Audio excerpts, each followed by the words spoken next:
عالم دین تھے Najaf Ashraf میں، اور 8 محرم کو حضرت عباس کے نام کی حاضری کرتے تھے ہر سال۔ اللہ اور مومنین کو بھی توفیق دے عباس کے نام پر۔ انتقال ہو گیا، جب ان کا انتقال ہوا تو اچھے خاصے مقروض ہو کے مرے تھے، تو اب جو ان کے صاحبزادے وہ بھی عالم دین ہیں، تو بیچارے باپ کا قرض ہی ادا کرنے میں لگے رہے، یہاں تک کہ محرم آ گئی۔ تو ان کا مرحوم کا ایک مخصوص باورچی تھا جو ہر سال حاضری کا کھانا پکاتا تھا۔ باورچی نے کہا کہ کیا ہوا سید، ابھی تک آپ نے وعدہ نہیں لیا کھانے کا، حاضری پکانے کا؟ انہوں نے کہا یار کوئی ہمارے اوپر واجب تھوڑی ہے، منت تھوڑی ہے، میرے باپ کے پاس تھا وہ کرتے تھے، میرے پاس نہیں ہے میں نہیں کروں گا۔ اس باورچی نے کہا اے سید،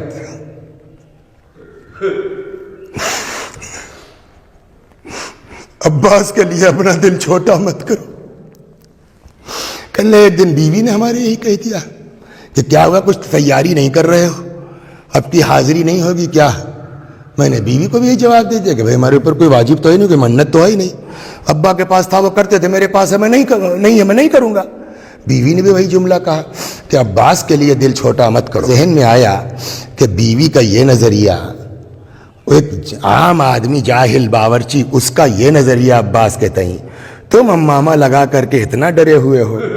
میں نے فیصلہ کیا کہ دیکھا جائے گا، چلو کرتے ہیں۔ تو اب رقم مختصر ہے، ایک کوئی جو ہے وہ بڑی کمپنی تھی چاول کی، کسی مومن کی ملکیت میں تھی، اس کا اتفاق سے ایجنسی موجود تھی نجف اشرف میں۔ تو میں نے کہا عام دکان سے لوں گا تو مہنگا پڑے گا، وہاں ڈائریکٹ چلا جاؤں گا تو 1 روپے کلو بھی اگر سستا ہوا تو 100 کلو 200 کلو میں 200 روپے بچ سکتے ہیں۔ وہاں پہنچے صاحب چاول لینے کے لیے حاضری کا، صدقے جائے مولا آپ پر، مولا آپ اپنے چاہنے والوں کو بے عزت نہیں ہونے دیتے آقا۔ یہ فرماتے ہیں جب میں وہاں پہنچا تو دیکھا بغداد سے جو کمپنی کا مالک ہے وہ بیٹھا ہوا ہے آ کر کے۔ اچھا ان کو تو لوگ جانتے ہی تو فلاں مرجع کے بیٹے ہیں، آئیے آئیے حضور خیریت، تو کیسے آنا ہوا؟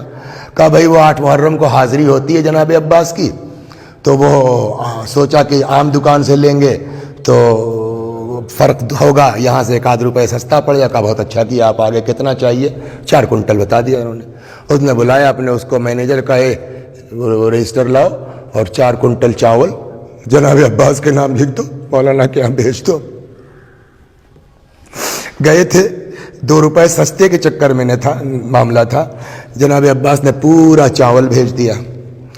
اب یہ بیچارے لکڑی وغیرہ کا انتظام کرنا ہے، تو اب کہنے لگے ایک ایک پیسہ تو جوڑنا تھا ہم کو، چھت بڑی تھی، کہا اسی چھت پہ پکنا تھا، اب لکڑی آ گئی، اتنی اوقات نہیں کہ ہم مزدور لگا کے لکڑی اوپر پہنچائیں۔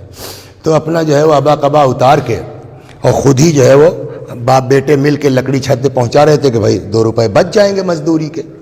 ابھی لے ہی جا رہے تھے کہ اتنے میں دیکھا کہ 2-4 لوگ ایک دمبا ہکاتے ہوئے چلے آ رہے ہیں، اور میرے دروازے پہ آن کے رکے اور پوچھا کہ فلاں صاحب کا گھر؟ تو اب میں نے کہا کہ یار مجھ کو اس حال میں لکڑی ڈھوتا ہوا دیکھے گا آدمی تو کیا کہے گا فلاں مرجع کا بیٹا لکڑی ڈھو رہا ہے؟ تو میں نے کہا جی ابھی بلاتا ہوں۔ اندر گئے، قبا امامہ وغیرہ لگا کے آئے، میں نے کہا جی فرمائیے۔ کل صاحب ہم لوگ کربلا کے قریب کے گاؤں کے رہنے والے ہیں، ہر سال ہم لوگ 8 محرم کو جناب عباس کی حاضری کرتے ہیں، اس سال بھی جو ہے وہ اپنے رسم کے مطابق ہم لوگ بکرا دمبا لے کے پہنچے تھے کربلا ذبح کرنے کے لیے۔ تب تک کسی نے آگے کہا کہ یہاں حضرت عباس کو تمہارے دمبے کی ضرورت تھوڑی ہے جو یہاں لے کے چلے آئے ہو۔ تو ہم لوگوں نے کہا تو کہا نجف چلے جاؤ، فلاں عالم دین کے یہاں ہر سال حاضری ہوتی ہے، وہاں جا کر کے تم یہ ان کے ہاں یہ دمبا پہنچا دو۔